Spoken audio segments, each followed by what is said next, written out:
السماوات وما في الأرض من ذا الذي يشفع عنده إلا بإذنه يعلم ما بين أيديهم وما خلفهم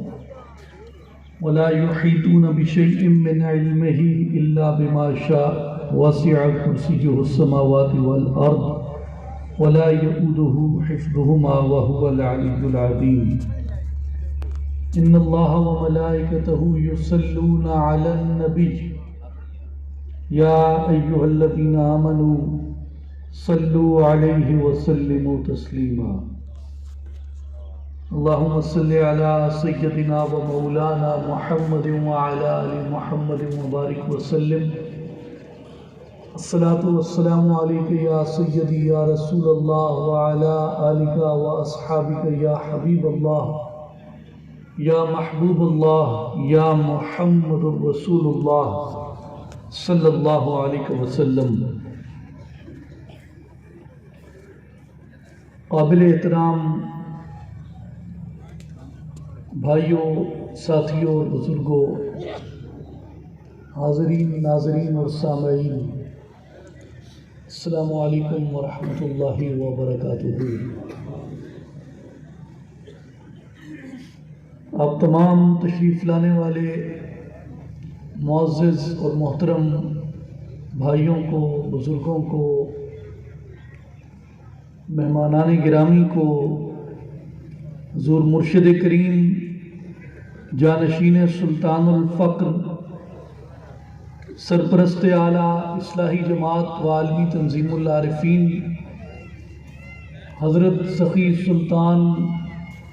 محمد علی صاحب کی جانب سے دلی طور پہ خوش آمدید کہتے ہیں، اور آج کی اس بابرکت تقریب میں ہم سب کا جمع ہونا اللہ تعالی ہمارے لیے باعث خیر، باعث رحمت اور باعث برکت بنائے۔ آپ تمام معزز ساتھیوں کا یہاں پہ تشریف لانا رمضان المبارک میں اس سخت موسم میں اس تکلیف کو، مشقت کو گوارا کرنا، اللہ تعالیٰ آپ کے لیے آخرت کا توشہ بنائے اور آپ کے ایک ایک قدم کو، ایک ایک سانس کو اور ایک ایک لمحے کو درجہ قبولیت عطا فرمائے۔ جیسا کہ ہم سب کے علم میں ہے، آج سے ایک ماہ قبل اقوام متحدہ میں اسلاموفوبیا کی روک تھام کے لیے اور اسے ختم کرنے کے لیے ایک قرارداد منظور ہوئی، جس میں ایک بین الاقوامی دن رکھا گیا اسلاموفوبیا کے خاتمے کے لیے، اور یہ قرارداد اس دن منظور ہوئی جس دن 2019 میں، آج سے 3 سال قبل، کرائسٹ چرچ نیوزی لینڈ کے شہر میں النور مسجد میں نماز جمعہ کے دوران ایک اسلاموفوب شخص نے فائرنگ کر کے 40 کے قریب نمازیوں کو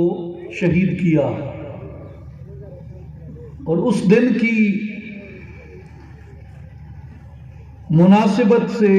15 مارچ کو یہ قرارداد منظور ہوئی، اور یہ ہمیں یاد رکھنا چاہیے کہ پچھلے 20 سال، خاص طور پہ 9/11 کے بعد، جتنی منظم اور بھرپور کیمپین اسلام کے، مسلمانوں کے خلاف دنیا بھر میں چلائی گئی، یہ اسلاموفوبیا کی شدت اس کمپین کا نتیجہ ہے۔ کہ ہر میڈیا چینل کے اوپر، ہر ویب سائٹ کے اوپر، ہر جریدے کے اندر اس طرح کی خوفناک تصویر پینٹ کی گئی، اس طرح کی خوفناک شکل دکھائی گئی مسلمانوں کی کہ عام لوگ وہاں کے بڑی جلدی اس بات سے کنوینس ہو گئے اور موٹیویٹ ہو گئے، جن کا کبھی مسلمانوں سے واسطہ نہ پڑا یا رابطہ نہ رہا یا انہوں نے دیکھا نہیں، تو انہوں نے اس سارے منفی پراپوگنڈے کو یقین کرنا شروع کیا، اور اس مہم کا انہوں نے جو مرکز بنایا وہ دو چیزیں تھیں۔ ایک انہوں نے ٹارگٹ کیا قرآن مجید کو، اور قرآن مجید کے بارے میں انہوں نے اس طرح کا پراپوگنڈا کیا کہ اس کتاب کے ذریعے یہ ٹیرر پھیلتا ہے، اس کتاب کے ذریعے شدت پسندی پھیلتی ہے، اور معاذ اللہ اس طرح کے دیگر انہوں نے قرآن حکیم کے بارے میں اس طرح کی چیزیں مشہور کی۔ لیکن میرے بھائیوں اور بزرگوں، اس کی بین الاقوامی جہت ڈسکس کرنے کے ساتھ ساتھ ایک پہلو اس کا ایمانیاتی بھی ہے، اور وہ یہ ہے کہ جس وقت بہت شدید کیمپین قرآن مجید کے خلاف کی گئی تو مغرب کے جو عام لوگ تھے، امریکہ میں، برطانیہ میں، یورپ کے دیگر ممالک کے اندر بیٹھے ہوئے، انہوں نے کہا کہ وہ قرآن کیا ہے، ہم نے تو کبھی دیکھا نہیں، اس قرآن کو حاصل کیا جائے۔ تو 4 سے 5 دن کی اس 9/11 کے بعد کی میڈیا کمپین کا نتیجہ یہ نکلا کہ امریکہ کے اندر پرٹیکولرلی اور ویسٹ پورے میں جنرلی قرآن پاک کی شارٹیج ہو گئی، کیونکہ لوگوں نے اتنی مقدار میں قرآن مجید خریدا اور اٹھایا کہ اس کو پڑھیں، اس کے اندر کیا لکھا ہوا ہے جو مسلمانوں کو جہاد کے اوپر اور مار دھاڑ کے اوپر اکساتا ہے۔ اور جب انہوں نے قرآن مجید وہاں سے لیا اور قرآن مجید کو انہوں نے پڑھنا شروع کیا تو یہاں شیطانی قوتیں تو اس بات کے درپے تھیں کہ لوگوں کو متنفر کیا جائے قرآن مجید سے، لیکن نتیجہ یہ نکلا کہ جو شخص قرآن مجید کو پڑھتا جاتا تھا وہ قرآن مجید کے اختتام پہ پہنچتے اور لا الہ الا اللہ محمد الرسول اللہ کی گواہی دیتے جاتے۔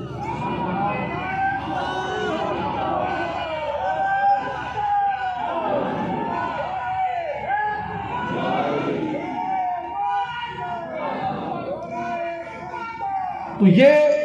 قرآن کی ایک اپنی برکت ہے، قرآن کی ایک اپنی تاثیر ہے قرآن مجید کی۔ اس کتاب کے اپنے اندر ایک طاقت ہے جو بولتی ہے، اس کلام کے اپنے اندر ایک قوت ہے جو آپ سے کلام کرتی ہے، آپ سے مخاطب ہوتی ہے۔ دوسری بات کہ اہل مغرب نے، اور اہل مغرب سے مراد ان کے وہ سادہ لوگ نہیں ہیں جو اپنے میڈیا کی اور اپنے پالیسی میکرز کی اندھی تقلید کرتے ہیں، بلکہ اس سے مراد وہ پروپیگنڈسٹ ذہنیت ہے جو 21ویں صدی میں اپنے مفاد کا، اپنے کیپٹلسٹ مفاد کا، اپنے سیاسی مفاد کا، اپنے ہیجمونک مفاد کا سب سے بڑا دشمن دنیا اسلام اور عالم اسلام کو تصور کرتے تھے اور بذات خود اسلام کو تصور کرتے تھے۔ انہوں نے دوسرا ٹارگٹ نبی اکرم شفیع معظم خاتم النبیین محمد مصطفیٰ احمد مجتبیٰ صلی اللہ علیہ وآلہ وسلم کی ذات اقدس کو کیا، اور آپ صلی اللہ علیہ وآلہ وسلم کی ذات اقدس کے بارے میں انہوں نے مختلف کتب لکھی، مواد ان کے پاس صدیوں سے تیار تھا، اور ہمارے ہاں جو ایک علمی کمزوری رہی اور آج تک ہے وہ یہ ہے کہ ہم انہیں یہ سمجھانے میں، یہ بتانے میں ناکام رہے کہ ہمارے لیے نبوت کا وہ معنی نہیں ہے جو تمہارے نزدیک نبوت کا معنی ہے، ہمارے نزدیک رسالت کا وہ معنی نہیں ہے جو تمہارے نزدیک رسالت کا معنی ہے۔ اور ہمارے نزدیک نبی اکرم محمد الرسول اللہ صلی اللہ علیہ وآلہ وسلم کی ذات اقدس اس طرح نہیں دیکھا جاتا جس طرح ان کے ہاں ان کے انبیاء کو دیکھا جاتا ہے. ہم بھی ان انبیاء کی صداقت کی گواہی دیتے ہیں، یعنی وہ سیدنا عیسیٰ علیہ السلام ہوں، سیدنا موسیٰ علیہ السلام ہوں، سیدنا سلیمان ہوں، سیدنا داؤد ہوں، سیدنا ابراہیم علیہ السلام ہوں، سیدنا اسحاق علیہ السلام ہوں، جتنے بھی انبیاء بنی اسرائیل ہیں ہم ان سب سے محبت کرتے ہیں، ان سب کے اوپر ایمان لاتے ہیں. قرآن مجید سے پہلی جتنی برحق کتابیں ہیں ان کے اوپر ایمان لے کے آتے ہیں، ان کی گواہی دیتے ہیں. وہ جن کے اندر تحریف نہیں تھی ان کو سچ مانتے ہیں. لیکن ہم میں اور ان میں تصور نبوت کا، تصور رسالت کا اور خود نبی کی اپنی ذات سے جو اٹیچمنٹ ہے، نبی کی اپنی ذات سے جو انسیت ہے، اس کا ایک بہت بڑا فرق تھا. مثال کے طور پہ اگر کوئی مجھ سے پوچھے کہ میں تجھے مبارک دینا چاہتا ہوں ایمان کی، تو مجھے اپنی ایمان کی گواہی پیش کر، تو میرے پاس کیا ماڈل ہے کہ میں اس پوچھنے والے شخص کو اپنے ایمان کی گواہی پیش کروں کہ وہ مجھے میرے ایمان کی مبارک دے؟ ماڈل کیا ہے اس کا؟ ایگزامپل کیا ہے اس کی؟ مثال کیا ہے اس کی؟ اگر مجھ سے کوئی آ کے پوچھتا ہے کہ تیرا ایمان مکمل ہے تو میں تجھے مبارک دینا چاہتا ہوں، اپنے ایمان کا ثبوت پیش کر، تو میرے پاس میرے ایمان کی تکمیل کا واحد ثبوت سیدنا فاروق اعظم عمر ابن خطاب رضی اللہ تعالیٰ عنہ کی روایت ہے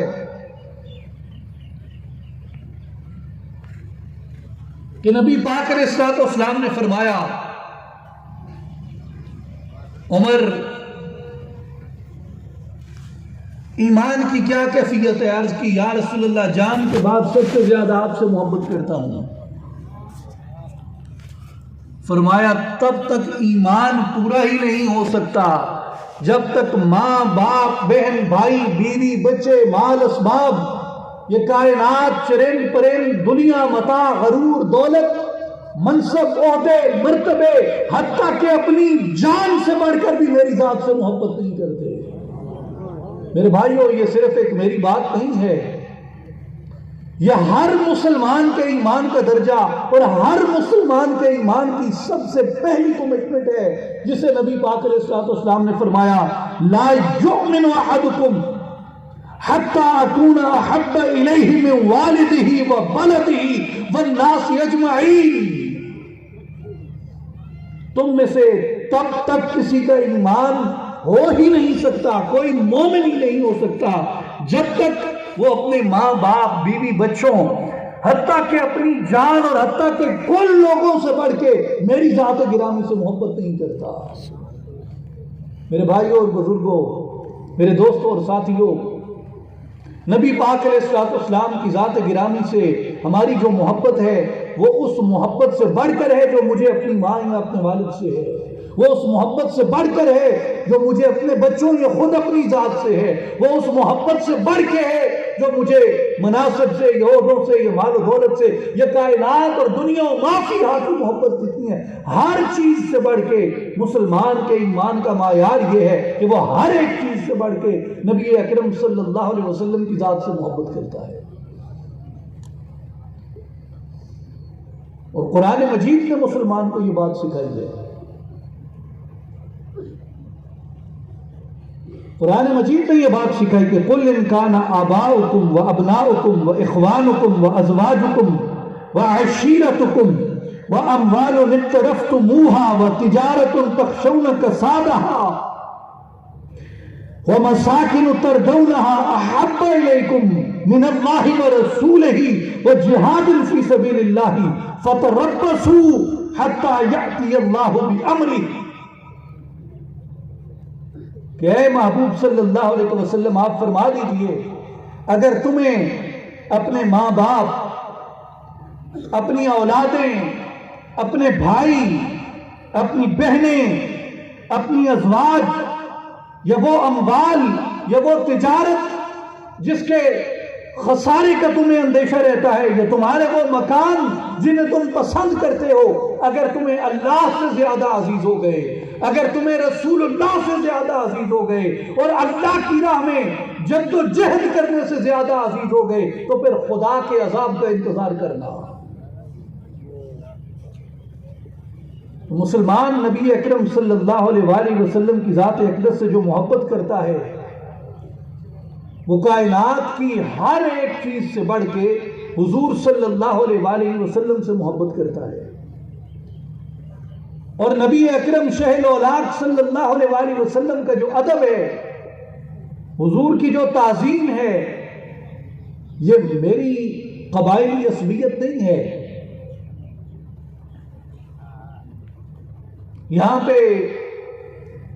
آپ نے دیکھا کہ چند دن پہلے ایک جگہ پہ کسی نے، کچھ لوگ معززین بیٹھے تھے، ایک دوسرا شخص آیا اور اس نے آ کے ان کو گالیاں دی، اور انہوں نے اس گالیاں دینے والے شخص کو کھڑے ہو کے اس کی پٹائی کی، خوب دھلائی کی، اور اس کی جسٹیفیکیشن یہ تھی کہ انہوں نے آ کے ہماری ایگو کو ہرٹ کیا، ہماری عزت نفس کو نقصان پہنچایا، ہماری ہتک کی، اور ہمارا اس کے بدلے میں جو یہ جواب تھا یہ فطری تھا، اس کے اوپر حملہ آور ہونا۔ کیوں کہ جب ایک چیز میرے کسی ایسے رشتے سے منسوب ہو جائے، جو رشتہ، جو تعلق، یہ جو ناتا، یہ جو نسبت میری ایگو کا معاملہ ہے، میری ضد کا معاملہ ہے، جب وہ اس کے ساتھ منسوب ہو جاتا ہے تو اس کے اوپر رد عمل بالکل ایک فطری ہوتا ہے۔ بالکل ایسے ہی ہم میں سے، چونکہ بہت لوگ ایسے ہیں ابھی بھی جو پختون کلچر سے یا بلوچ کلچر سے واقفیت رکھتے ہیں اور اس قبائلی عصبیت کو جانتے ہیں کہ قبیلے کی عصبیت کیا ہوتی ہے۔ کوئی قبیلے کے بڑے کو برا کہہ دے تو وہ اپنی ذات کی برائی سے بڑھ کے اس کو تصور کیا جاتا ہے۔ میرے بھائیوں، اپنی ذات کی ایگو اگر ہرٹ ہو تو اس کا جواب دینا لازم ہو جاتا ہے۔ اگر قبیلے کی عصبیت ہرٹ ہو تو اس کا جواب دینا لازم ہو جاتا ہے۔ ایک ملک ہے، ملک کا پرچم اس کی عزت ہوتا ہے، اور اس ملک کے سپاہی کے سامنے، کسی گورنمنٹ آفیشل کے سامنے اس کے ملک کے پرچم کی توہین کی جائے، اس کا رد عمل اس کے اوپر دینا فطری ہو جاتا ہے۔ کیوں کہ وہ یہ سمجھتا ہے کہ یہ میرا آنر ہے، یہ میری عزت ہے، یہ میرا وقار ہے، اور میرے ملک کے پرچم کی توہین کرنے والا یہ میری عزت اور میرے وقار پہ حملہ آور ہو رہا ہے۔ میرے بھائیوں اور بزرگوں، میرے دوستوں اور ساتھیوں، یہ ساری عصبیتیں، یہ میری ساری اپنی ضد کے بنائے ہوئے حصار، ان کے اصل ہونے یا نہ ہونے پہ بحث کی جا سکتی ہے ایمانیاتی اعتبار سے، لیکن ایک ڈیوٹی ایسی ہے جو میرے ذمہ ڈیوائن ڈیوٹی ہے، ایک آسمانی کتاب کے ذریعے، اللہ کے کلام کے ذریعے، وحی الہی کے ذریعے ہر مومن اور ہر ایمان والے کو ایک ڈیوٹی اور ایک ذمہ داری تفویض کی گئی، اور ہمارے نزدیک وہ چاہے میرے کسی مقدس رشتے کی انا ہو، وہ میرے قبیلے کی انا ہو، یا وہ اس نیشنلٹی کی انا ہو جسے میں ہولڈ کرتا ہوں، یہ ساری کی ساری اپنی انٹینسٹی میں، اپنی شدت میں، اپنے درجے میں اس سے کم آتی ہیں جو مجھے وحی الہی کے ذریعے تفویض کی گئی۔ اور وحی الہی کے ذریعے، کتاب مقدس قرآن مجید کے ذریعے مجھے کیا ڈیوٹی تفویض کی گئی؟ سورہ الفتح میں اللہ تبارک و تعالی نے ارشاد فرمایا، لِتُؤْمِنُوا بِاللَّهِ وَرَسُولِهِ وَتُعَزِّرُوهُ وَتُوَقِّرُوهُ،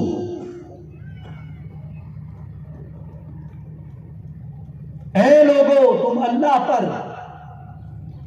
اور اس کے رسول صلی اللہ علیہ وآلہ وسلم پر ایمان لے کے آؤ.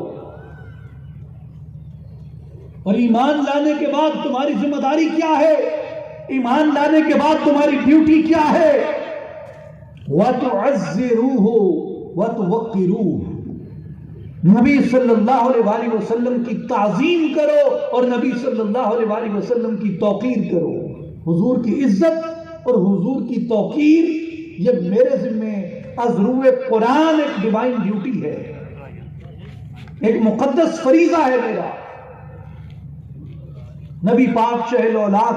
صلی اللہ علیہ وآلہ وسلم کی عزت اور حضور صلی اللہ علیہ وآلہ وسلم کے وقار کا پاس رکھنا، یہ میرے لیے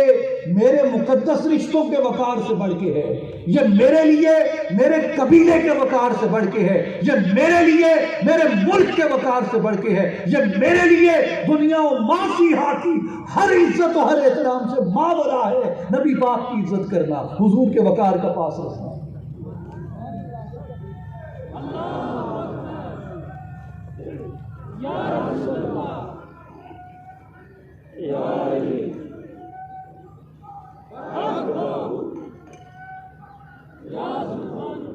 قاضی ایاز مالکی رحمۃ اللہ علیہ، آپ نے اپنی تصنیف مبارکہ شفا میں وَتُعَزِّرُوهُ وَتُوَقِّرُوهُ پہ تبصرہ کیا اور آپ نے یہ فرمایا، اور یہی عموم میں امت کا اجتماعی عقیدہ ہے کہ وقال المبرد،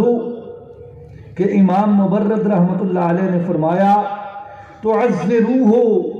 تبالغوا فی تعظیمہ، کہ تعزروه کا معنی یہ ہے کہ نبی پاک صلی اللہ علیہ وآلہ وسلم کی اتنی تعظیم کرو جتنی مبالغے کی حد تک کی جا سکتی ہے. اور شیخ اسماعیل حقی رحمۃ اللہ علیہ نے اس کے اوپر ارشاد فرمایا ہے کہ یجب علی الامت ان يعظموه علیہ السلام ويوقروه فی جمیع الاحوال فی حال حیاتہ وبعد وفاتہ، کہ حضور نبی پاک صلی اللہ علیہ وآلہ وسلم کی عزت اور حضور علیہ السلام کی توقیر امت کے اوپر واجب کی گئی، حضور کی ظاہری حیات مبارک کے اندر بھی اور حضور صلی اللہ علیہ وآلہ وسلم کے اس دنیا سے پردہ فرما جانے کے بعد بھی. فَإِنَّهُ بِقَدْرِ ازْدِيَادِ تَعْظِيمِهِ وَتَوْقِيرِهِ فِي الْقُلُوبِ يَزْدَادُ نُورَ الْإِيمَانِ فِيهَا، کیونکہ دل کے اندر جتنی زیادہ عزت مصطفیٰ بڑھتی جاتی ہے اتنا زیادہ دل کے اندر ایمان درجہ کمال پاتا جاتا ہے. جس قدر حضور صلی اللہ علیہ وآلہ وسلم کی تعظیم بڑھتی جاتی ہے اسی قدر دل کے اندر درجہ ایمان بڑھتا جاتا ہے. قرآن مجید میں سورہ البقرہ میں آیت نمبر 104 معروف آیت مبارکہ ہے، تمام مسلمان عموماً اپنے علماء کرام سے، خطباء سے، واعظین سے یہ سنتے ہیں، یا ایھا الذین آمنوا لا تقولوا راعنا وقولوا انظرنا واسمعوا وللکافرین عذاب علیم. اے ایمان والو، نبی اکرم صلی اللہ علیہ وآلہ وسلم کی ذات اقدس کو اپنی طرف متوجہ کرنے کے لیے راعنا نہ کہو بلکہ یوں کہو انظرنا، یا رسول اللہ صلی اللہ علیہ وسلم ہمارے حال پہ نظر فرمائیے، اور توجہ سے آپ کو کلام سنتے رہا کرو، اور جو کفر کرے ان کے لیے دردناک عذاب ہے. آپ صلی اللہ علیہ وآلہ وسلم جب اپنے صحابہ کرام سے گفتگو کرتے تو صحابہ کرام رضوان اللہ علیہم اجمعین عرض کرتے کہ یار اگر کسی بات کی سمجھ نہ آتی، کسی بات کی سمجھ نہ آتی، فوری طور پہ اس کا پتہ نہ چلتا، تو صحابہ عرض کرتے یا رسول اللہ ہمارے حال کی رعایت فرمائیں. مراد یہ ہوتی تھی کہ حضور یہ ارشاد دوبارہ فرمائیں. جیسے آپ نے کسی سے بات سنی، بات سمجھ نہیں آئی، اسے ہم کہتے ہیں بھائی کیا کہا آپ نے. یہ کوئی بزرگ ہے تو اسے بھی ہم یہی کہتے ہیں جناب آپ نے کیا فرمایا. تو یہ ادب کا درجہ تھا کہ وہ یہ نہیں کہتے تھے کہ یا رسول اللہ صلی اللہ علیہ وسلم آپ نے کیا فرمایا، مجھے سمجھ نہیں آئی، آپ دوبارہ فرمائیں. یہ نہیں کہتے تھے. صحابہ کرام عرض کرتے تھے راعینا، یا رسول اللہ ہمارے حال کی رعایت فرمائیں، ہمارے حال کی رعایت فرمائیں. اور یہ جملہ اس جملے سے مختلف ہے کہ آپ نے کیا فرمایا، آپ کیا کہہ رہے ہیں، آپ کا کیا مطلب ہے. یہ اس سے مختلف ہے. یہ کہنا کہ یا رسول اللہ ہمارے حال کی رعایت فرمائیں. تو لغت یہود میں راعینا کہنا ایک بد دعا کا کلمہ تھا لغت یہود کے اندر، کیونکہ ان کی زبان عبرانی ہے، مذہبی زبان. تو یہود جب اس بات کو سنتے صحابہ کرام سے تو انہوں نے اس بات کے اوپر آپ صلی اللہ علیہ وآلہ وسلم کی بے ادبی کی نیت سے راعینا کہنا شروع کیا. اور حضرت سعد بن معاذ رضی اللہ تعالیٰ عنہ صحابی رسول تھے، وہ لغت یہود سے واقف تھے. انہوں نے جب یہود کا یہ کلام سنا کہ وہ راعینا کو ہتک کے لیے، توہین کے لیے استعمال کرتے ہیں، تو انہوں نے ان کو دھمکی دی کہ اگر اب تم نے میرے نبی کی گستاخی کی تو میں تمہاری گردن اڑا دوں گا. تو اللہ تبارک و تعالیٰ نے قرآن مجید کی یہ آیت نازل فرمائی. اب راعینا عربی زبان میں اس آیت مبارکہ کے آنے سے پہلے حد ادب میں انتہائی مقام رکھتا تھا. یعنی ادب کی انتہائی حالت ہے کہ آپ کسی کو یہ کہیں کہ جناب آپ نے کیا فرمایا، اور آپ یہ کہنے کی بجائے یہ کہیں کہ سرکار میرے حال کی رعایت فرمائیے.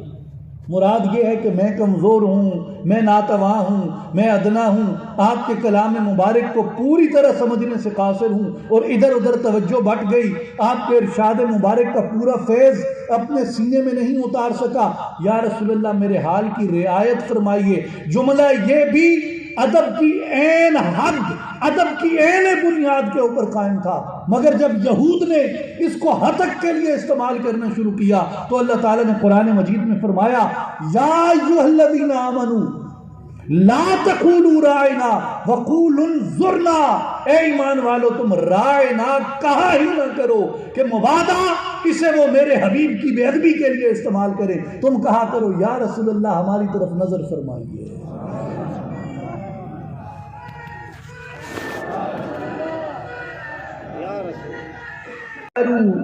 لہو بالقول کجہر بعضکم لبعض ان تحبط اعمالکم وانتم لا تشعرون. جس طرح عام لوگوں کو مخاطب کرتے ہیں، میرے حبیب کو اس طرح مخاطب بھی نہ کیا کرو. اگر تم نے ایسے مخاطب کیا تو تمہارے اعمال برباد کر دیے جائیں گے اور تمہیں خبر بھی نہیں ہوگی. یعنی صرف پکار بھی اس طرح نہیں سکتے جس طرح عام لوگوں کو پکارتے ہیں. بعض لوگ بعض لوگوں سے خطاب کرتے ہیں، بعض لوگ بعض لوگوں کو مخاطب کرتے ہیں. نبی پاک علیہ الصلوۃ والسلام کو اس طرح پکارا بھی نہیں جا سکتا.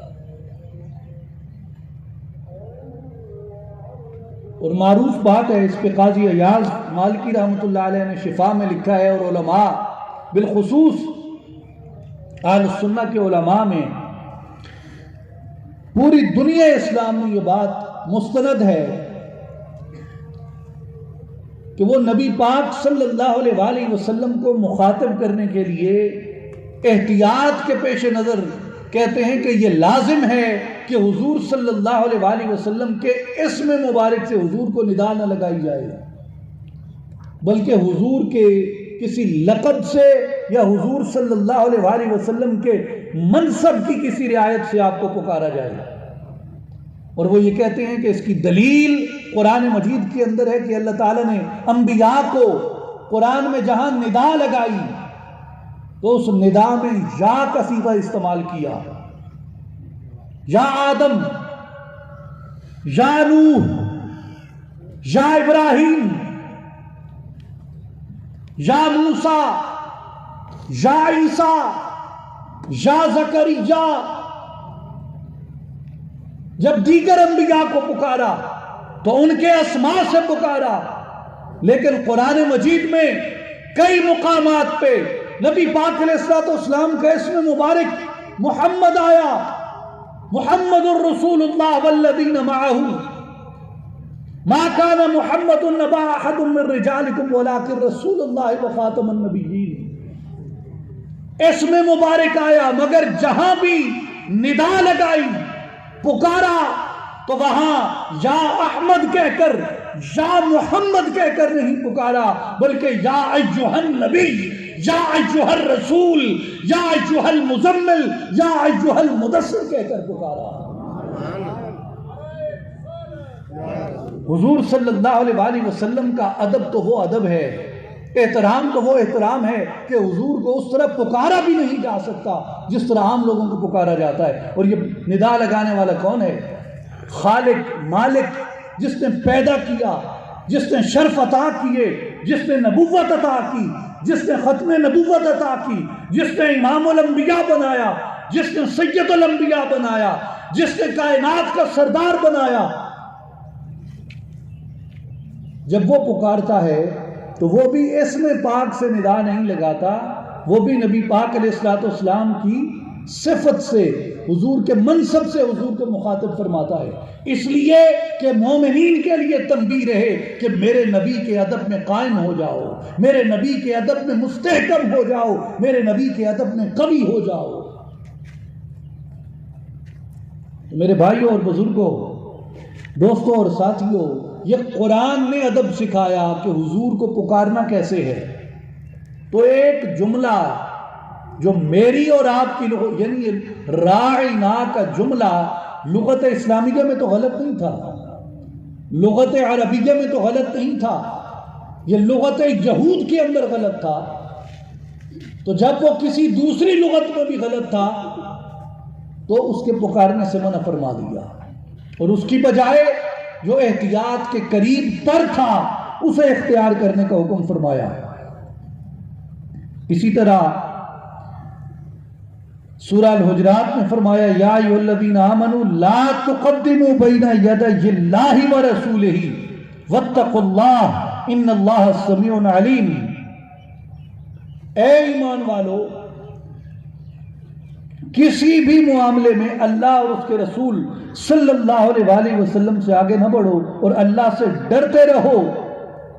بے شک اللہ تبارک و تعالی خوب جاننے والا ہے۔ حافظ ابن کثیر رحمۃ اللہ علیہ نے اس آیت مبارکہ کو، سورہ حجرات کی اس آیت مبارکہ کو لکھنے کے بعد یہ فرمایا کہ ہذہ آداب ادب اللہ بہا عبادہ المؤمنین، فرمایا یہ وہ آداب رسالت ہیں جو اللہ تبارک و تعالیٰ نے ان آیات کے ذریعے اپنے بندوں کو عطا فرمائے۔ تو بنیادی مقدمہ جو ہے، جو مرکز توجہ ہے ہمارا، وہ یہ ہے کہ نبی پاک صلی اللہ علیہ وآلہ وسلم کی عزت کرنا، حضور صلی اللہ علیہ وآلہ وسلم کا ادب کرنا، اپنی جان مال ہر چیز سے بڑھ کے حضور کی ذات گرامی سے محبت کرنا، یہ میں اپنی مرضی سے نہیں کرتا، یہ میں خالق کی مرضی سے کرتا ہوں۔ یہ میری روحانی ڈیوٹی ہے، یہ میرے ایمان کا تقاضا ہے، اگر یہ نہ ہو تو ان تحبط اعمالکم، قرآن کہتا ہے سارے اعمال برباد ہو جائیں گے، کوئی عمل تمہیں نفع نہیں دے گا، نہ علم نفع دے گا، نہ عمل نفع دے گا، نہ حسن سلوک، نہ اعلیٰ کردار، نہ اعلیٰ اخلاق۔ بے شک صدقات خیرات کی بہتات کر دی جائے، جنہیں فلاحی کام، رفاعی کام ہم کہتے ہیں، یہ نیکی ساری اس وقت قابل قبول ہے جب سینے کے اندر ادب مصطفیٰ موجود ہے۔ اگر سینے کے اندر حضور کا ادب نہیں، اگر سینے کے اندر حضور کا عشق نہیں ہے، اگر سینے کے اندر حضور کا وقار نہیں، اگر سینے میں حضور کی عزت نہیں ہے، قرآن کہتا ہے ان تحبط اعمالکم، یہ جتنے بھلائی کے کام سمجھ کے تم کرتے ہو یہ برباد کر دیے جائیں گے، ان میں سے کچھ تمہیں نفع نہیں دے گا۔ اس لیے حافظ ابن کثیر کہتے ہیں کہ هذه آداب ادب اللہ بها عبادہ المؤمنین، یہ وہ آداب ہیں جو اللہ تبارک و تعالیٰ نے خود مومنین کو ارشاد فرمائے، فیما یعاملون بها الرسول صلی اللہ علیہ وآلہ وسلم من التوقیر والاحترام والتبجیل والاعظام، کہ حضور نبی کریم صلی اللہ علیہ وآلہ وسلم کی تعظیم کریں، آپ کی توقیر کریں، آپ کی تکریم کریں، آپ کی تعظیم کریں ایسی جیسی کہ کرنے کا حق ہے۔ اور پھر فرمایا کہ لا تقدموا بین یدی اللہ ورسولہ، ای لا تسرعوا فی الاشیاء بین یدیہ ای قبلہ، بل کونوا تبعا لہ فی جمیع الامور حتی يدخل فی عموم هذا الادب الشرعی، حدیث معاذ رضی اللہ تعالیٰ عنہ۔ فرماتے ہیں کہ ایمان والو، کسی بھی معاملے میں رسول اللہ صلی اللہ علیہ وآلہ وسلم سے آگے نہ بڑھو، یعنی آپ کے سامنے مختلف اشیاء میں آپ سے سبقت لینے کی کوشش نہ کرو، تمام امور میں حضور صلی اللہ علیہ وآلہ وسلم کے تابع رہو۔ اور وہ مثال دیتے ہیں کہ جس طریقے سے سیدنا معاذ ابن جبل رضی اللہ تعالیٰ عنہ اپنی ان کی مشہور حدیث اس کے مطابق معاذ بھی نبی پاک صلی اللہ علیہ وآلہ وسلم سے آگے نہیں بڑھے، اور وہ حدیث پاک یہ ہے کہ جب حضرت معاذ رضی اللہ تعالیٰ عنہ کو حاکم یمن بنا کے نبی پاک علیہ السلام نے بھیجا تو آپ نے فرمایا معاذ اگر کوئی مسئلہ آ جاتا ہے تو کیا کرو گے؟ معاذ رضی اللہ تعالیٰ عنہ نے عرض کی کہ یا رسول اللہ میں کتاب اللہ سے فیصلہ کروں گا۔ فرمایا اے معاذ اگر کتاب اللہ سے مسئلہ کا حل نہ ملا، عرض کی یا رسول اللہ میں اللہ کے نبی کی سنت سے حل کروں گا۔ فرمایا اے معاذ اگر سنت سے بھی تجھے اس کی خبر نہ ہوئی پھر کیا کرو گے؟ تو پھر معاذ ابن جبل نے کہا یا رسول اللہ پھر میں اپنی سوچ سے اجتہاد کروں گا۔ نبی پاک صلی اللہ علیہ وآلہ وسلم نے شاباش کی۔ حافظ ابن کثیر کہتے ہیں کہ یہ بھی اس حدیث پاک کا پیکر ہونے اور ادب مصطفیٰ کی نشانی تھی کہ اگر معاذ چاہتے تو وہ پہلے ہی کہہ دیتے یا رسول اللہ جو معاملہ آیا میں اپنی سمجھ و دانش سے طے کروں گا، نہیں، صحابہ ادب قرآن میں ڈلے ہوئے تھے اس لیے پہل نبی پاک کی سنت کی طرف کی، یا رسول اللہ میری عقل پہ آپ کی سنت کو اولیت حاصل ہے۔ ہم عام طور پہ ہم گفتگو کرتے ہیں، اس میں کئی بڑے لطیف جملے ہوتے ہیں، ان کی اگر آپ نزاکت پہ غور کریں تو آداب کئی طرح سے سمجھے جا سکتے ہیں۔ مثال کے طور پہ اکثر نے بسم اللہ الرحمن الرحیم کا ترجمہ کیا کہ میں شروع کرتا ہوں اللہ کے نام سے جو رحمان اور رحیم ہے، لیکن بعض علماء کرام نے یہ فرمایا کہ جب تم اللہ کے نام سے شروع کر رہے ہو اور یہ کہتے ہو کہ میں اللہ کے نام سے شروع کرتا ہوں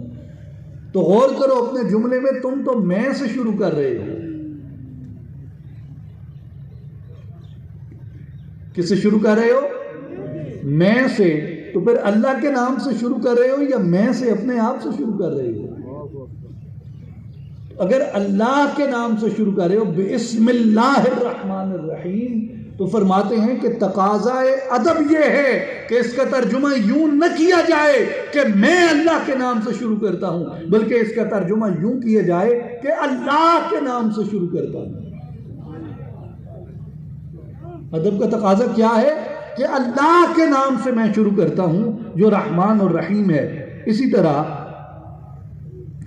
حدیث نبی صلی اللہ علیہ وآلہ وسلم کے بارے میں بھی جب گفتگو کی جائے تو جملہ ادا کرنے کا ایک طریقہ ہے۔ فرض کیا کسی جگہ کسی صاحب نے حدیث مصطفیٰ بیان کی اور بعد میں آئے اور اپنے رفقا کو بتا رہے ہوں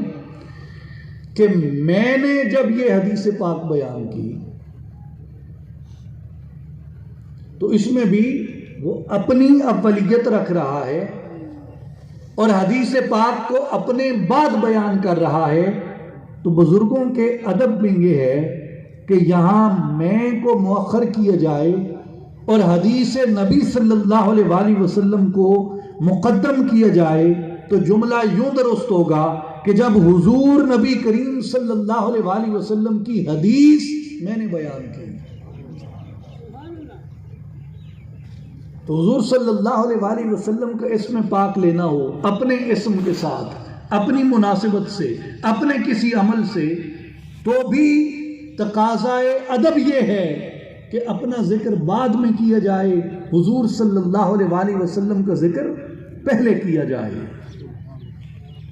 روز مرہ کی گفتگو کے اندر بھی۔ اسی طرح قرآن مجید میں یہ ارشاد فرمایا گیا کہ یا ایھا الذین آمنوا، اے ایمان والو، لا ترفعوا اصواتکم فوق صوت النبی،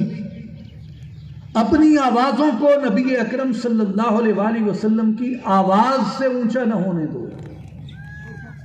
یعنی تمہاری آواز نبی پاک شہ الاولاق صلی اللہ علیہ وآلہ وسلم کی آواز مبارک سے بلند نہ ہونے پائے، حضور کی آواز سے نیچی رہے۔ اور اس سے پہلے ہم نے شیخ اسماعیل حقی رحمت اللہ علیہ کا یہ فرمان پڑھا، جس میں انہوں نے یہ فرمایا کہ یجب علی الامت ان یعظموہ علیہ السلام ویوقروہ فی جمیع الاحوال فی حال حیاتہ و بعد وفاتہ،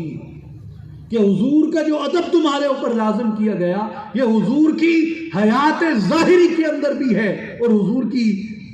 ظاہری حیات مبارک سے وصال فرما جانے کے بعد بھی یہ ادب اسی لیے اسی طرح تمہارے اوپر لازم اور واجب ہے۔ اب سمجھ نہیں آتی کہ حضور صلی اللہ علیہ وآلہ وسلم کے ہوتے ہوئے تو آپ صلی اللہ علیہ وآلہ وسلم کی ذات اقدس کے سامنے اپنی آواز کو پست کیا جا سکتا ہے، لیکن جب کہ حضور صلی اللہ علیہ وآلہ وسلم آپ اپنی مزار مبارک میں ہیں،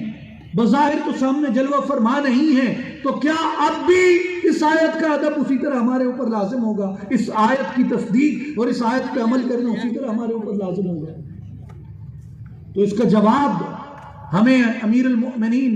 سیدنا فاروق اعظم رضی اللہ تعالیٰ عنہ کے عمل سے ملتا ہے کہ آپ رضی اللہ تعالیٰ عنہ نے مسجد نبوی میں دیکھا دو لوگ بلند آواز سے گفتگو کر رہے تھے۔ سیدنا عمر ابن خطاب رضی اللہ تعالیٰ عنہ نے دیکھا مسجد میں دو لوگ بآواز بلند گفتگو کر رہے تھے، مسجد نبوی میں حجرہ شریفہ کے قریب۔ حضرت عمر رضی اللہ تعالیٰ عنہ نے فرمایا فقالا اتدریان این انتما، تمہیں ہوش ہے؟ کہاں موجود ہو اس وقت تم؟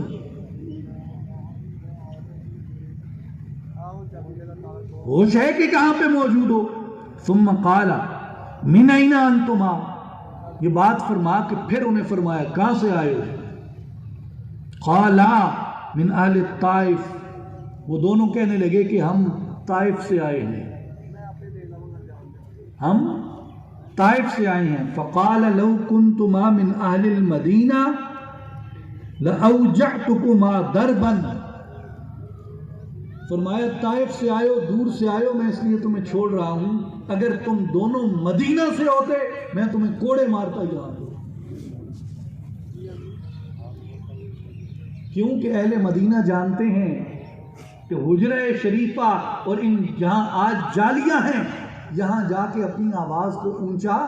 نہیں کرنا، اور وہاں جا کے اپنی آواز کو پست کر دینا، اپنی آواز کو دھیما کر دینا، اپنی وائس پچ اور اپنی وائس ٹون کو ڈاؤن کر لینا، بلند نہ ہونے دینا، یہ وہ ادب ہے جو قرآن مجید نے سکھایا اور سیدنا فاروق اعظم رضی اللہ تعالیٰ عنہ نے نافذ کر کے بتایا۔ اس کے بعد میرے بھائیوں اور بزرگوں، متفق علیہ حدیث ہے صحیح بخاری کتاب الصلح میں اور صحیح مسلم کتاب الجہاد میں کہ حضرت انس رضی اللہ تعالیٰ عنہ نے روایت کیا کہ حضور نبی کریم رؤوف الرحیم صلی اللہ علیہ وآلہ وسلم سے یہ عرض کی گئی کہ یہ عبداللہ بن ابی جو آپ سے اس قدر منافقت کرتا ہے، دشمنی رکھتا ہے، اگر آپ اس کے ہاں تشریف لے جائیں تو ہو سکتا ہے کچھ اس کی ضد کی، اس کی انا کی تشفی ہو جائے، تسکین ہو جائے، اور وہ اپنی دشمنی سے باز آ جائے، تو بہتری کے امکان ہو سکتے ہیں۔ آپ صلی اللہ علیہ وآلہ وسلم نے اس تجویز کو قبول فرمایا اور آپ اپنے دراز گوش پہ بیٹھے۔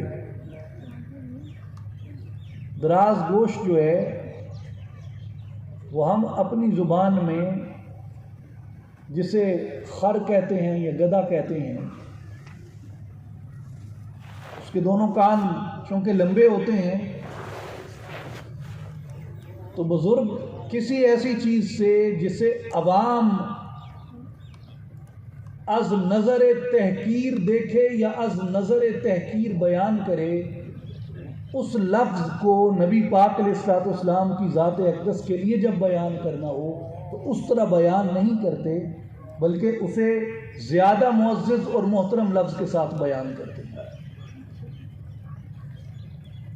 اور یہ طریقہ جو ہے محدثین کرام نے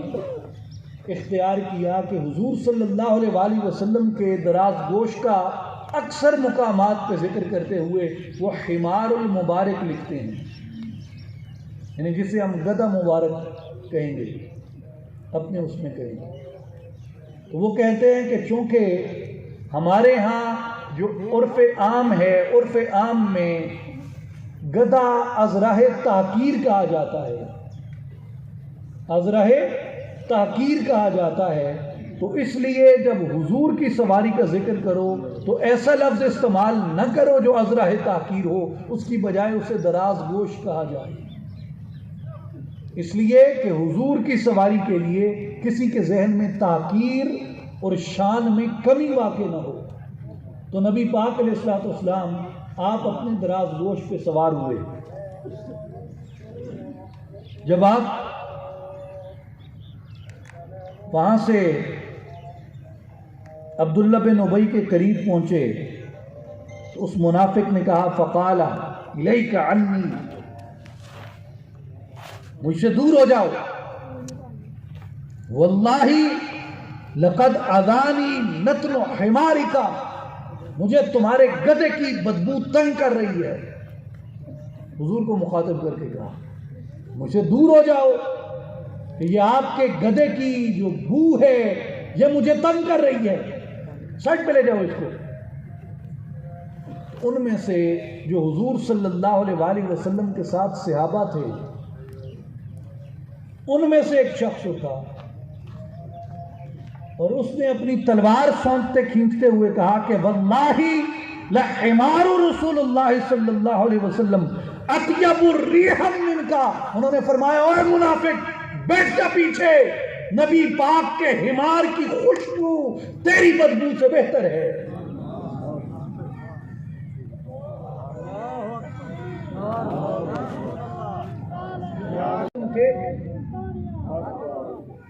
علیہ وسلم کے حمار مبارک کی خوشبو تجھ منافق کی بدبو سے بہتر ہے۔ میرے بھائیوں اور بزرگوں، یہ صحابہ کرام رضوان اللہ علیہم مجمعین کا وہ ادب تھا، وہ احترام تھا جو انہوں نے قرآن مجید سے سیکھا تھا، جو ان کے سینوں کے اندر قرآن مجید سے روشن ہوا کہ ہم کس ذات مبارک کے ساتھ جڑے ہیں، ہم کس ہستی پاک کے ساتھ ہیں، ہم کس ذات مقدس کے ساتھ ہیں، اور وہ ذات گرامی جن کے لیے علامہ محمد اقبال رحمۃ اللہ علیہ نے کہا کہ مانیے حرفن کنی تحقیق اگر بن گری با دیدہ صدیق اگر قوت قلب و جگر گردد نبی از خدا محبوب تر گردد نبی، کہ اگر میرے حرفوں کی تو تحقیق کر، اپنے بارے میں کہا کہ میرے حرفوں کی اگر تو تحقیق کر، بن گریبہ دیدہ صدیق اگر، اور اگر نبی پاک صلی اللہ علیہ وآلہ وسلم کی ذات اقدس کو ابو بکر صدیق کی آنکھ سے دیکھے، قوت قلب و جگر گردت نبی، فرمایا تیرے قلب و جگر کی قوت نبی بن جائے گا، از خدا محبوب تر گردت نبی، تجھے خدا سے بھی زیادہ محمد مصطفیٰ سے محبت ہو جائے گی۔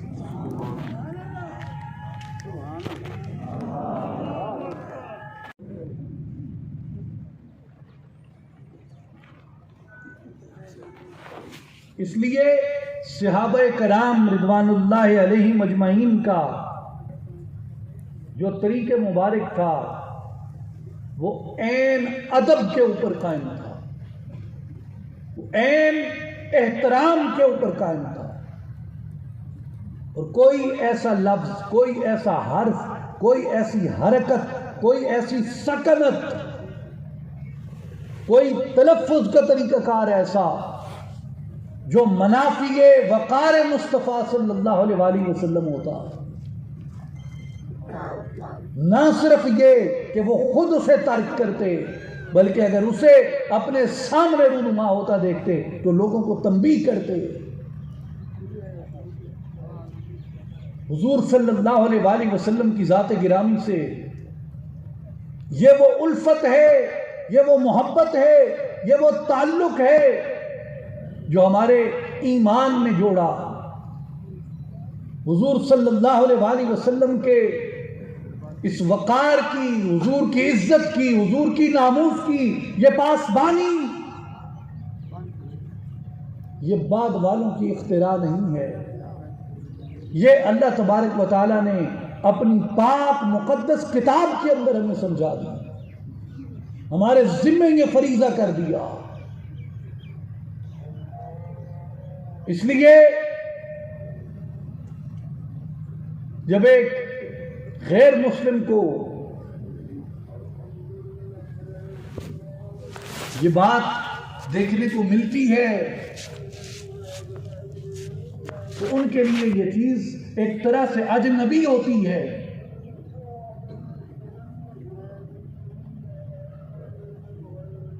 کہ ہم بھی نبوت کو مانتے ہیں کیونکہ ان کے ہاں بھی نبوت کا، پروفیسی کا ایک پورا تصور موجود ہے، ان کی آسمانی کتب ہیں وہ کہ تحریف شدہ ہیں، انجیل ہے، زبور ہے، توریت ہے، تو وہ اس چیز کو نہیں سمجھ سکتے کہ ایک مسلمان، ایک مومن اپنے نبی، اپنے محبوب صلی اللہ علیہ وآلہ وسلم کی ذات اقدس اور ذات گرامی سے کس قدر ٹوٹ کے محبت کرتا ہے، حضور صلی اللہ علیہ وآلہ وسلم سے کس طرح مسلمان کا تعلق اور اس کی اساس اور بنیاد ہے کیا، یہ ان کی سمجھ سے ماورا ہے۔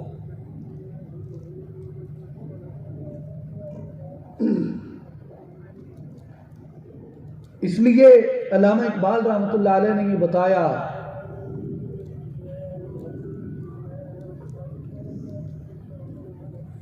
کہ لوگوں، جب تک تمہارے سینے حضور کی محبت سے سرشار رہیں گے، حضور کے ادب سے لبریز رہیں گے، حضور کے دامان محبت سے تم وابستہ رہو گے، تب تک تمہیں دنیا کی کوئی طاقت، کوئی کفر کی طاقت، کوئی مشرکین کی طاقت، کوئی غاصب سے غاصب دشمن، جابر سے جابر دشمن بھی تمہیں نیست و نابود نہیں کر سکتا۔ اس لیے دشمن سب سے پہلا حملہ تمہاری محبت مصطفیٰ پہ، تمہارے تعلق بالرسول کے اوپر کرتا ہے۔ اور علامہ اقبال رحمۃ اللہ علیہ کی بڑی معروف نظم ہے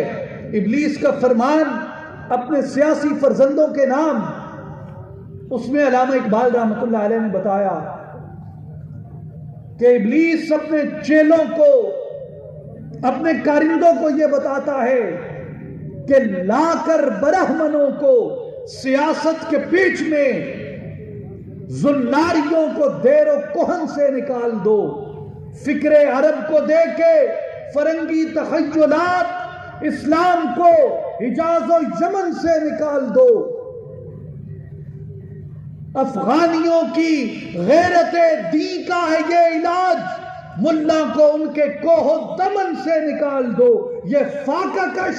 جو موت سے ڈرتا نہیں ذرا، روح محمد اس کے بدن سے نکال دو۔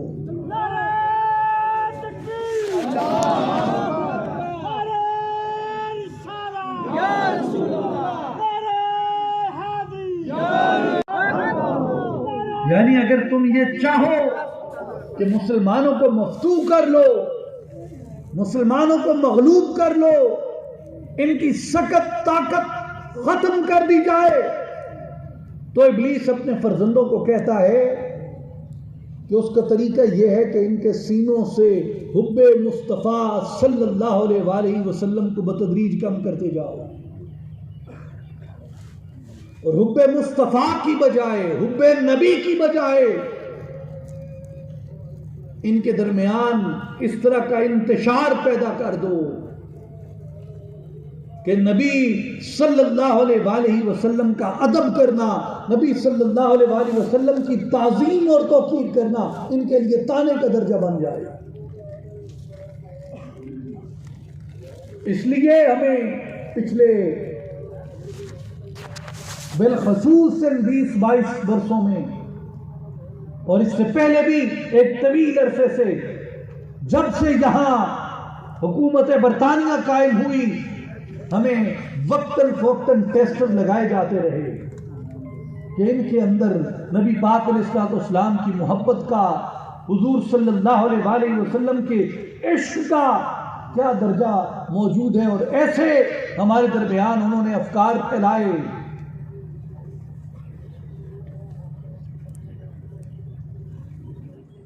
کہ جو اس اساس کے منافی تھے۔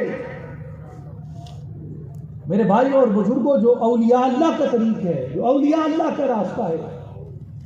یہ راستہ کیا ہے، یہ طریق کیا ہے، یہ سکھاتا کیا ہے، اس کی تربیت کیا ہے؟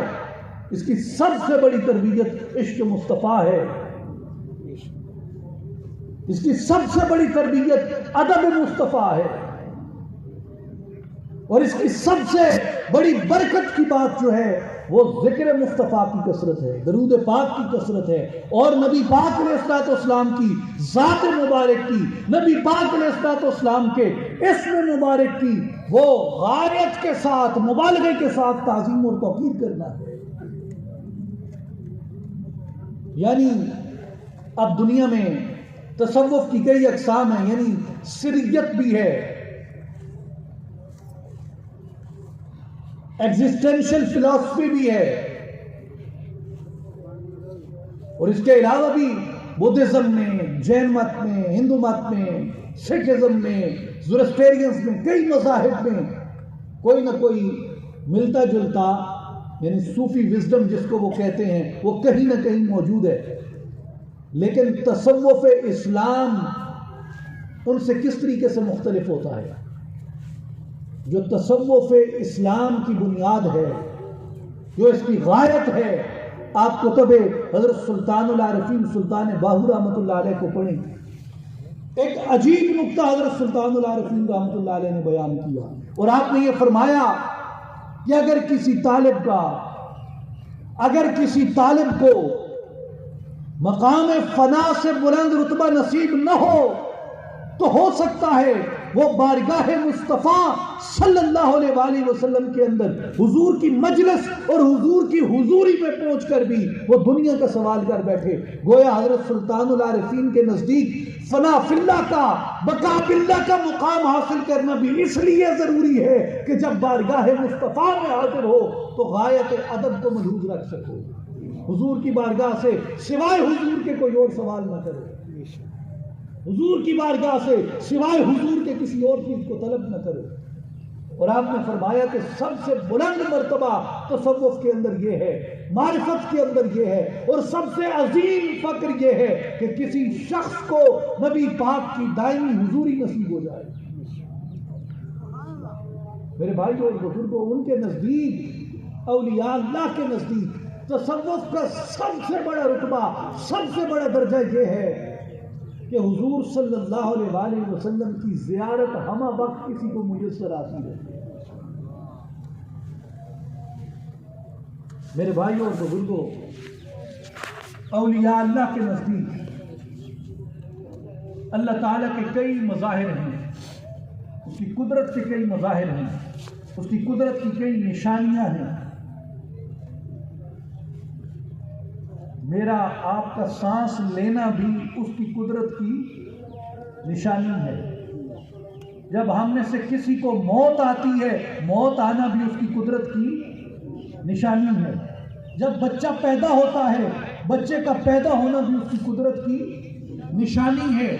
یہ میرے ہفتے میں اس قدر ناخن بڑھ جاتے ہیں، اس قدر بال بڑھ جاتے ہیں، عمر گزرنے کے ساتھ ساتھ رنگ سفید ہو جاتا ہے بالوں کا، جلد ڈھلکنے لگ جاتی ہے،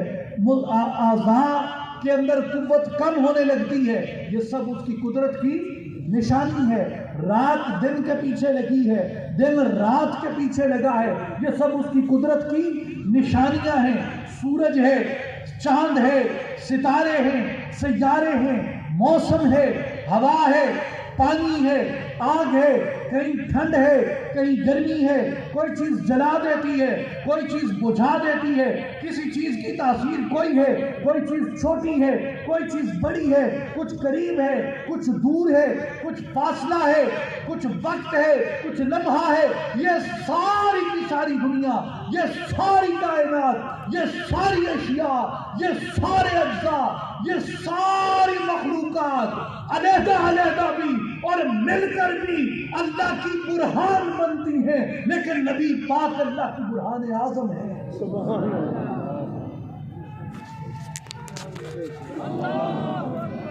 حضور اللہ کی سب سے بڑی نشانی ہے۔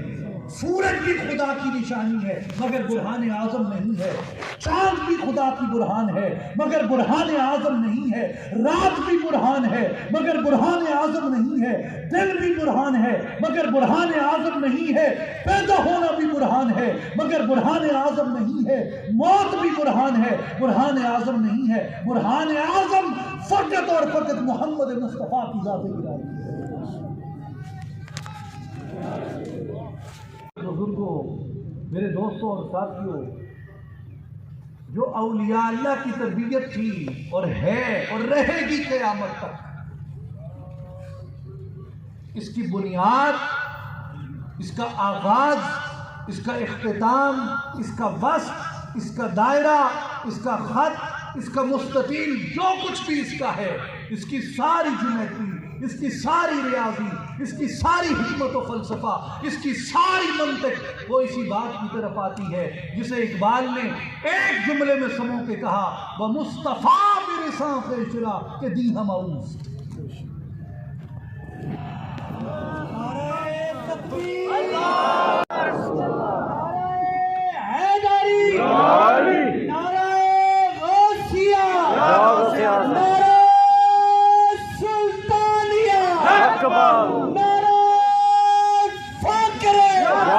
حضور جانشین سلطان الفاقر زندہ باد، حضور حضرت سکی سلطان محمد علی صاحب زندہ باد، نعرہ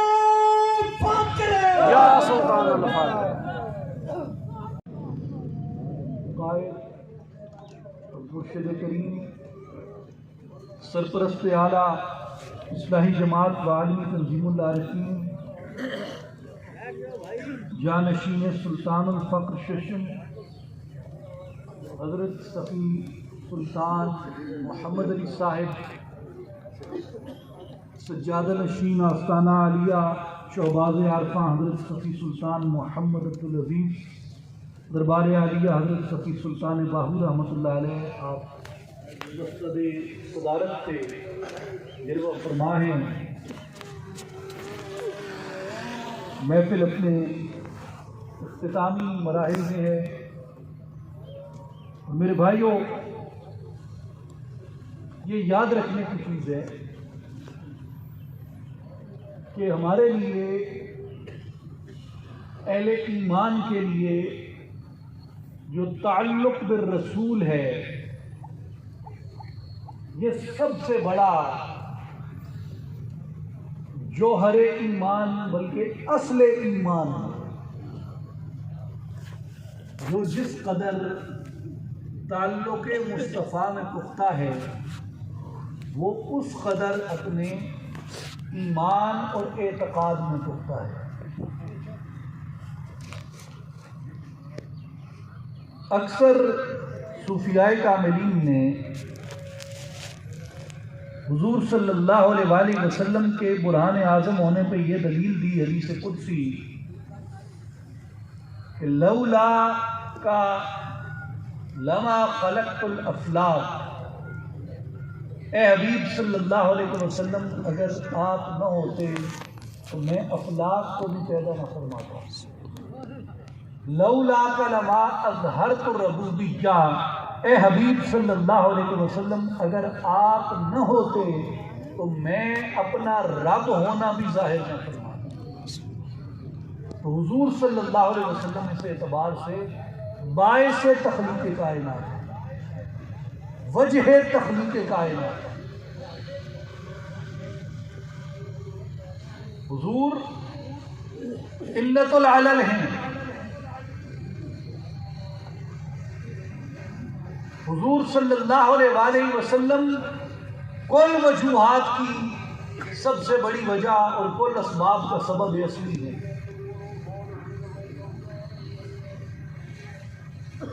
اور جسے لا آف کوزیلٹی کہتے ہیں، cause of the causes, cause of the causes نبی پاک صلی اللہ علیہ وآلہ وسلم کی ذات گرامی۔ سبب ہر سبب پر کروڑوں درود، علت جملہ علت پہ لاکھوں سلام۔ میرے بھائیوں اور بزرگوں، اس لیے حضور صلی اللہ علیہ وآلہ وسلم کی محبت اصل ایمان ہے۔ جب یہ بات ابلیس نے اپنے سیاسی کارندوں کے ذہن میں ڈالی تو انہوں نے پہلا حملہ اسی چیز کو مد نظر رکھ کے کیا، اور آج 21ویں صدی ہے، اس میں بھی یہ بات اظہر من الشمس اور واضح ہے کہ دنیا کی ہر تہذیب دم توڑ چکی، مغرب کی چکا چوندیت کے سامنے۔ اور مغرب کیا ہے؟ مغرب سے مراد وہ سرمایہ دارانہ نظام کی مرکزیت ہے۔ اس سرمایہ دارانہ نظام کی مرکزیت اور اس کی چکا چوندیت کے سامنے زیر ہو چکی، گھٹنوں میں لیٹ گئی، ہر تہذیب لیٹ گئی، ہر نظریہ اس سرمایہ دارانہ چکا چوندیت نے دفن کر دیا، ہر قوم سے اس کا مغز چوس لیا، نکال لیا۔ اقوام میں اس وقت کوئی نظریہ سوائے معیشت کے باقی نہیں رہا، سوائے اکنامکس کے باقی نہیں رہا، نہ کوئی اخلاق باقی رہا، نہ اقدار باقی رہی، نہ ویلیوز باقی رہی۔ ہر چیز ایک فریب نظر کے اوپر اپنی بنیاد رکھی ہے۔ لیکن اگر کوئی نظریہ آج بھی ایک پوری مزاحمتی قوت کے ساتھ اگر اس سرمایہ دارانہ مرکزیت کے سامنے آنکھ میں آنکھ ڈال کے کھڑا ہے تو وہ نظریہ اسلام ہے۔ اگر کوئی قوم آج بھی سر پر کف ہے، اپنے نظریے کی صداقت پہ مر مٹنے کے لیے تیار ہے، اس کے باوجود کہ اس قوم کے اندر جگہ جگہ پہ رکھنے ہیں، جگہ جگہ کمزوریاں ہیں، اس کے سیاسی زعماء میں، مذہبی زعماء میں، معیشت دانوں میں ہر ایک چیز بکھری پڑی ہے۔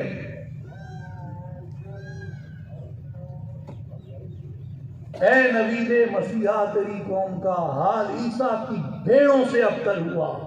جس ریوڑ کا کوئی گلہ بان نہ ہو۔ وہ حالت ہے اس وقت مسلمان قوم کی۔ لیکن اس انتشار کے باوجود، اس افراتفری کے باوجود، اس اندرونی کمزوری کے باوجود آج بھی اسلام بطور نظریے کے اور مسلمان بطور قوم کے اپنی تہذیب کی صداقت پہ مر مٹنے کے لیے تیار ہیں اور سربکف ہیں اور میدان عمل میں ہیں، اور اس کی کوئی دلیل مانگے تو افغانستان اس کی دلیل ہے۔ جسے اقبال نے کہا تھا کہ لا کر برہمنوں کو سیاست کے پیچ میں، برہمن کون ہیں؟ یہ دو ہندو طبقے ہیں، ایک برہمن کا طبقہ ہے، ایک زناریوں کا طبقہ ہے۔ برہمن جو ہیں وہ اکانومسٹ ہیں اور زناری جو ہیں وہ ریلیجیس ہیں، یعنی برہمن معیشت سے ہیں، زناری مذہب سے ہیں۔ وہ کہتے ہیں کہ لا کر برہمنوں کو سیاست کے بیچ میں، زناریوں کو دیر و کوہن سے نکال دو، کہ دنیا کی سیاست کا مرکز و محور نظریے اور عقیدے کی بجائے معیشت کو بنا دو۔ افغانیوں کی غیرت دی کا ہے یہ علاج، ملا کو ان کے کوہ و دمن سے نکال دو۔ لیکن یہ 100 سال پہلے اقبال نے کہا تھا، اور آج بھی اس روایتی افغان حریت کا اگر کوئی پاسبان بنا تو وہ افغانستان کا ملا بنا۔ اس روایتی افغان مزاحمت کا، حریت کا اگر کوئی پہرے دار بنا تو وہ افغان ملا بنا، جس کو اقبال نے کہا تھا کہ ابلیس نے اسے ٹارگٹ بنا کے کیا ہے کہ اگر افغانستان کے کوہ و دمن میں اپنا طاغوتی نظام قائم کرنا چاہتے ہو تو وہاں سے سب سے پہلے اس ملا سے نجات حاصل کرو۔ میرے بھائیوں اور بزرگوں، دوسرا انہوں نے کہا کہ اگر مسلمانوں کو بطور قوم کے مغلوب کرنا ہے، مفلوج کرنا ہے، تو اس کا طریقہ یہ ہے ان کے سینوں سے عشق مصطفیٰ کو نکال دو۔ میرے بھائیوں اور بزرگوں، اس لیے حب مصطفیٰ، نبی پاک علیہ السلام کی ذات گرامی سے ہماری وابستگی، حضور کی ذات اقدس سے ہمارا عشق، یہ وہ تربیت ہے جو سیدنا غوث العظم پیران پیر دستگیر محی الدین شیخ عبد القادر جیلانی رضی اللہ تعالیٰ عنہ سے، سیدنا محی الدین ابن العربی رحمۃ اللہ علیہ سے، امام عبد الکریم الجیلی رحمۃ اللہ علیہ سے، مولانا جلال الدین رومی رحمۃ اللہ علیہ سے، سیدنا امام عبد الرحمن جامی رحمۃ اللہ علیہ سے، سلطان العارفین حضرت سخی سلطان باہو رحمۃ اللہ علیہ سے، جس کا چراغ اور جس کا آفتاب ہمارے افکار میں اور ہمارے سینوں میں روشن ہے۔ اور آج بھی اگر یہ عشق مصطفیٰ کی دولت کسی جگہ سے عطا ہوتی ہے، کسی جگہ سے ملتی ہے، تو وہ اولیاء اللہ کی تعلیمات اور اولیاء اللہ کا طریق تربیت ہے، جس میں نبی پاک علیہ السلام کی ذات اقدس کی محبت، حضور کا عشق، حضور کا عزت، حضور کا احترام، حضور کا ادب وہ ہمیں سکھایا اور پڑھایا جاتا ہے، اور عملاً ہماری زندگی کا جوہر بنایا جاتا ہے۔ اس لیے میں اپنی گفتگو کو حکیم الامت حضرت علامہ اقبال رحمۃ اللہ علیہ کے ان اشعار کے ساتھ اختتام پذیر کرتا ہوں کہ وہ دانائے سبل ختم الرسل مولائے کل، جس نے غبار راہ کو بخشا فروغ وادی سینہ، نگاہ عشق و مستی میں وہی اول وہی آخر، وہی قرآن وہی فرقان، وہی یاسین وہی طٰہٰ، مسلمان آ فقیر کج کلاہے، رمید سینہ او سوز آہے، دلش نالد چرا نالد نداند، نگاہے یا رسول اللہ نگاہے، نگاہے یا رسول اللہ نگاہے، نگاہے یا رسول اللہ نگاہے۔ وآخر دعوانا ان الحمدللہ رب العالمین۔ جانے رحمت پیلا خو سلام شمع بر میں ہدایت پیلا اسرا کے دلہا پہ دائم درود شب اسرا کے دلہا پہ دائم درود نوشائے بزم جنت پلا سلام مصطفیٰ جان رحمت پلا سلام شمع بزم ہدایت پلا سلام یا